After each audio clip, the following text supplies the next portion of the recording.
TSS online class में आप सभी का स्वागत है। मैं श्याम सुंदर सिंह आज आप लोगों के समक्ष संस्कृत व्याकरण के कुछ अंश लेकर आए हैं। आज जो इस संस्कृत घंटी में पढ़ेंगे वह है, आज का विषय हमारा पत्र लेखन। आज जो है आप लोगों को हम बताएंगे कि पत्र कितने प्रकार के होते हैं और वह पत्र का क्या क्या नाम होता है, कौन कौन से पत्र कहलाते हैं। तो आइए चलते हैं हम लोग आज के क्लास से पत्र की ओर।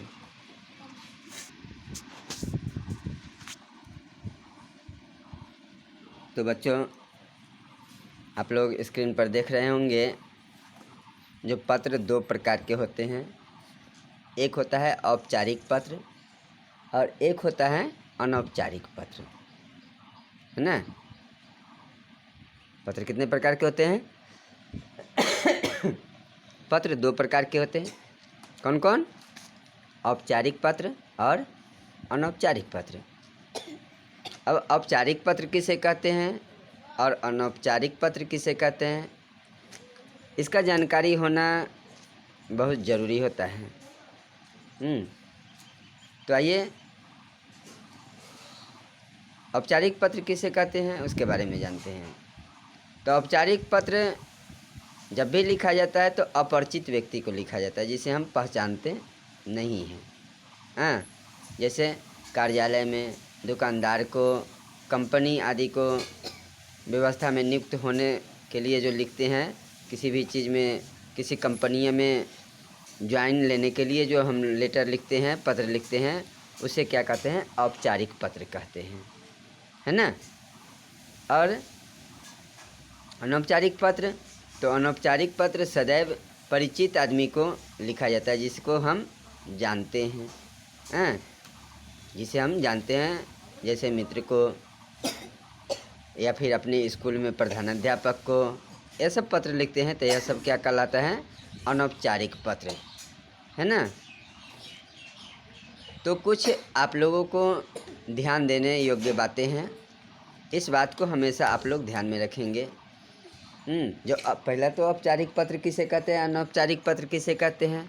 औपचारिक पत्र में का मैटर क्या लिखते हैं और अनौपचारिक पत्र का क्या लिखते हैं, तो इन सभी बातों को पत्र लिखते समय ध्यान में रखना ज़रूरी होता है।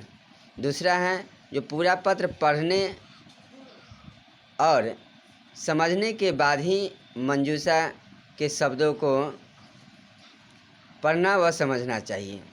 पहले तो आप लोगों को दिया जाता है पत्र लिखने के लिए परीक्षा वगैरह में,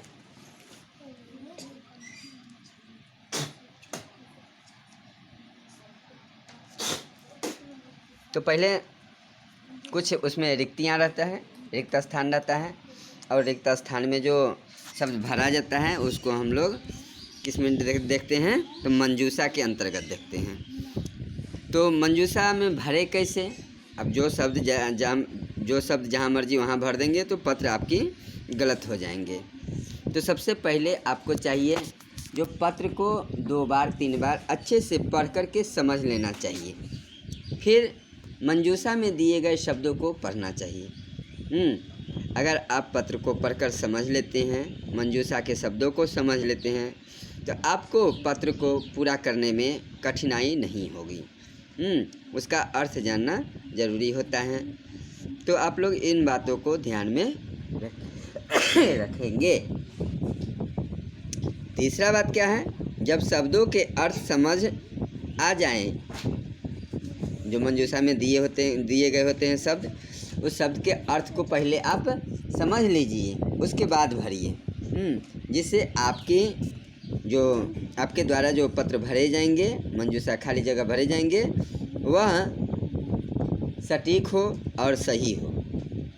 ठीक है। अब अगली बात क्या है? तो इस तरह से पत्र पूर्णतया शुद्ध होगी।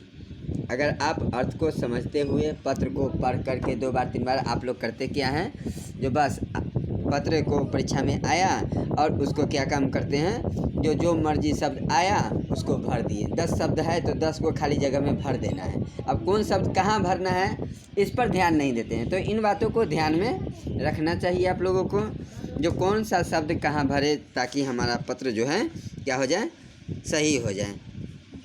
तो ये थे हमारे पत्र लिखने के लिए मंजूषा से पूरा करने के लिए आप किस प्रकार करेंगे। तो इन सब बात को ध्यान में रखेंगे तो आपका पत्र जो है क्या हो जाएगा, सही रहेगा।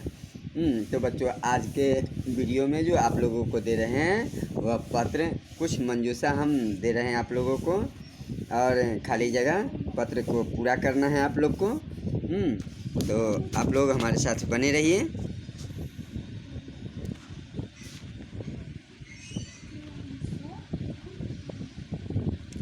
आप लोग देख रहे होंगे स्क्रीन पर जो पत्र दिख रहा है, आप लोग इसको अच्छे से फेयर कॉपी में उतार लेंगे और खाली जगह को भरने से पहले, जैसा कि मैंने बताया, जो पहले पत्र को आप 2 बार 3 बार 4 बार पढ़िए, समझिए, फिर मंजूषा को पढ़िए और उसके बाद खाली जगह को भरिए। तो इस तरह से आपको समझ करके भरना है।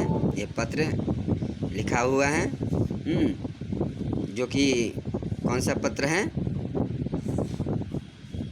कौन सा पत्र कहेंगे, तो यह औपचारिक पत्र कहलाएगा।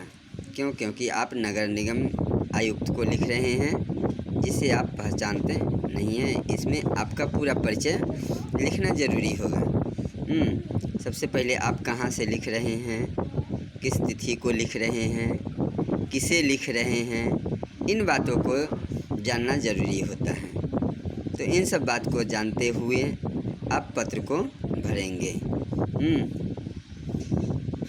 तो आप लोग पत्र देख रहे हैं स्क्रीन पर, और आप लोग पत्र को पहले जितना स्क्रीन पर अभी दिख रहा है उतना को पहले उतार लेंगे, फिर जो है आगे की ओर बढ़ते हैं हम लोग। जो शेष नहीं दिख रहा है स्क्रीन पर, अब आप लोग देख रहे होंगे जो पूरा दिखने लगा है ना, मंजूषा सहित। मंजूषा दिखाई दे रहा है आप लोगों को, देख रहे हैं मंजूषा को।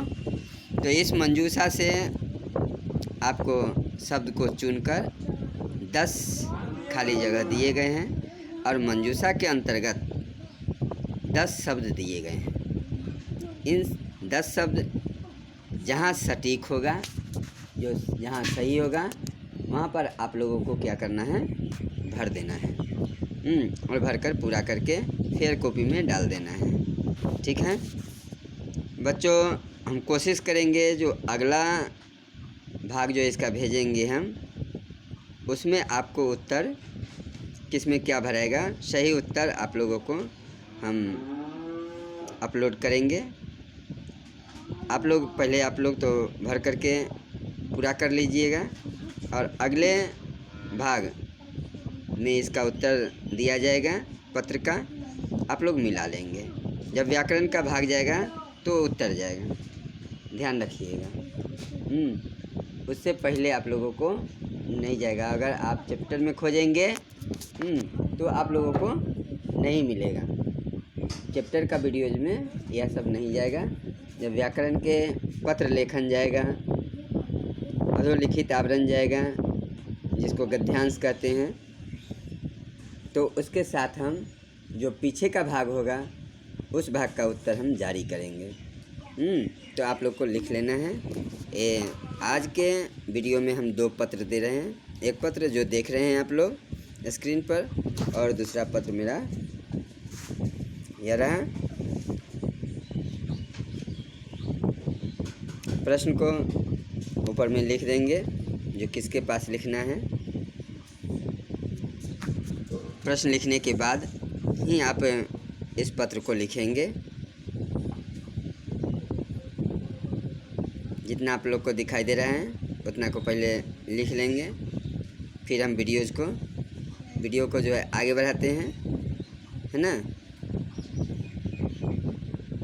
देख रहे हैं आप लोग का मंजूषा भी आ गया है।